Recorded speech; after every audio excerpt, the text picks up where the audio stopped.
नमस्कार दोस्तों, महर्षि वाल्मीकि द्वारा लिखी श्रीमद् वाल्मीकि रामायण पुस्तक से लिया गया है। रघुकुल के श्रेष्ठ वीर ककुत्स्थ कुलभूषण श्री राम और लक्ष्मण को राक्षस लिए जा रहा है। यह देखकर सीता अपनी दोनों बाहें ऊपर उठाकर जोर जोर से रोने चिल्लाने लगीं। इन सत्यवादी, शीलवान और शुद्ध आचार विचार वाले दशरथनंदन श्री राम और लक्ष्मण को यह रौद्र रूपधारी राक्षस लिए जा रहा है। तुम्हें नमस्कार है। इस वन में रीछ, व्याघ्र और चीते मुझे खा जाएंगे, इसलिए तुम मुझे ही ले चलो।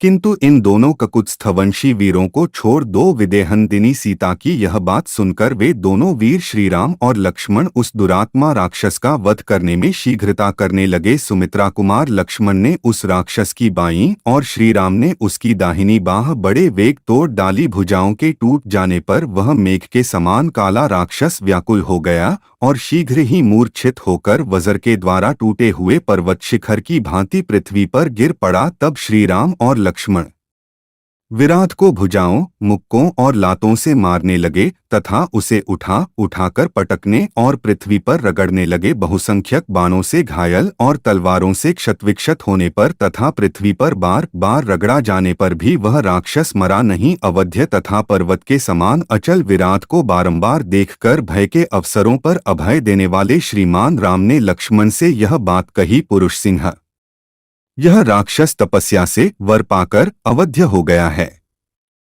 इसे शस्त्र के द्वारा युद्ध में नहीं जीता जा सकता। इसलिए हम लोग निशाचर विराट को पराजित करने के लिए अब गड्ढा खोदकर गाड़ दे। लक्ष्मण, हाथी के समान भयंकर तथा रौद्र तेज वाले इस राक्षस के लिए इस वन में बहुत बड़ा गड्ढा खोदो। इस प्रकार लक्ष्मण को गड्ढा खोदने की आज्ञा देकर पराक्रमी श्रीराम अपने एक पैर से विराट का गला दबाकर खड़े हो गए। श्री रामचंद्र जी की कही हुई यह बात सुनकर राक्षस विराट ने पुरुष प्रवर श्रीराम से यह विनययुक्त बात कही। पुरुष सिंह, नरश्रेष्ठ, आपका बल देवराज इंद्र के समान है। मैं आपके हाथ से मारा गया। मोहवश पहले मैं आपको पहचान न सका था। आपके द्वारा माता कौसल्या उत्तम संतान वाली हुई हैं। मैं यह जान गया कि आप ही श्री रामचंद्र जी हैं। यह महाभागा विदेहनंदिनी सीता हैं और ये आपके छोटे भाई महायशस्वी लक्ष्मण हैं। मुझे शाप के कारण इस भयंकर राक्षस शरीर में आना पड़ा था। मैं तुम्बुरु नामक गंधर्व हूँ। कुबेर ने मुझे राक्षस होने का शाप दिया था। जब मैंने उन्हें प्रसन्न करने की चेष्टा की तब वे महायशस्वी कुबेर मुझसे इस प्रकार बोले, गंधर्व, जब दशरथनंदन श्रीराम युद्ध में तुम्हारा वध करेंगे तब तुम अपने पहले स्वरूप को प्राप्त होकर स्वर्गलोक को जाओगे। मैं रंभा नामक अप्सरा में आसक्त था, इसलिए एक दिन ठीक समय से उनकी सेवा में उपस्थित न हो सका। इसीलिए कुपित हो राजा वैश्रवण कुबेर ने मुझे पूर्वोक्त शाप देकर उससे छूटने की अवधि बताई थी। शत्रुओं को संताप देने वाले रघुवीर, आज आपकी कृपा से मुझे उस भयंकर शाप से छुटकारा मिल गया। आपका कल्याण हो। अब मैं अपने लोक को जाऊंगा। यहाँ से 1.5 योजन की दूरी पर सूर्य के समान तेजस्वी, प्रतापी और धर्मात्मा महामुनि शरभंग निवास करते हैं।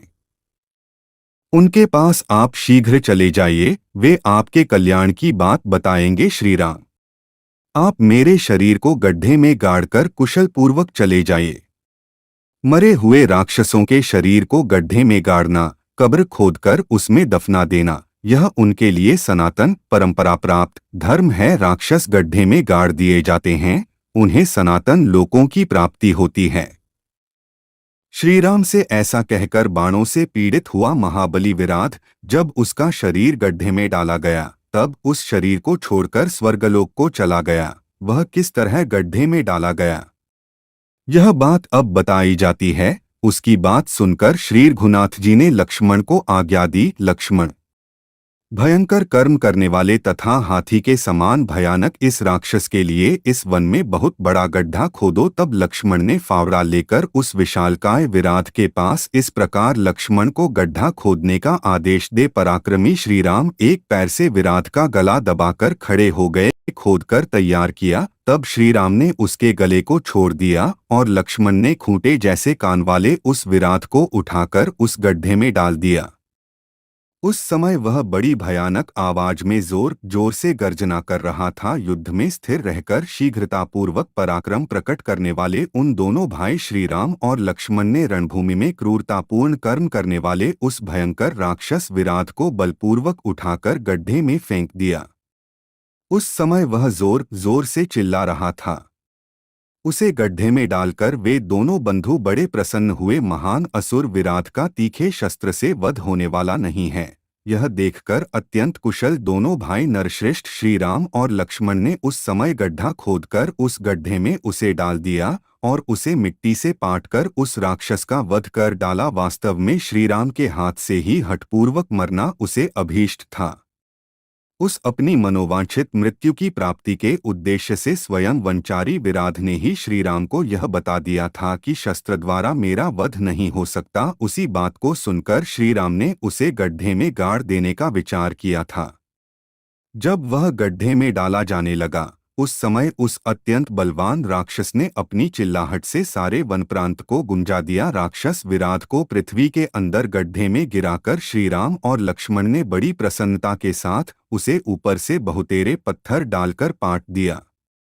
फिर वे निर्भय हो उस महान वन में सानंद विचरने लगे। इस प्रकार उस राक्षस का वध करके मिथिलेश कुमारी सीता को साथ ले सोने के विचित्र धनुषों से सुशोभित हो वे दोनों भाई आकाश में स्थित हुए चंद्रमा और सूर्य की भांति उस महान वन में आनंदमग्न हो विचरण करने लगे। इस प्रकार श्री वाल्मीकि निर्मित आर्ष रामायण आदि काव्य के अरण्यकांड में चौथा एपिसोड पूरा हुआ।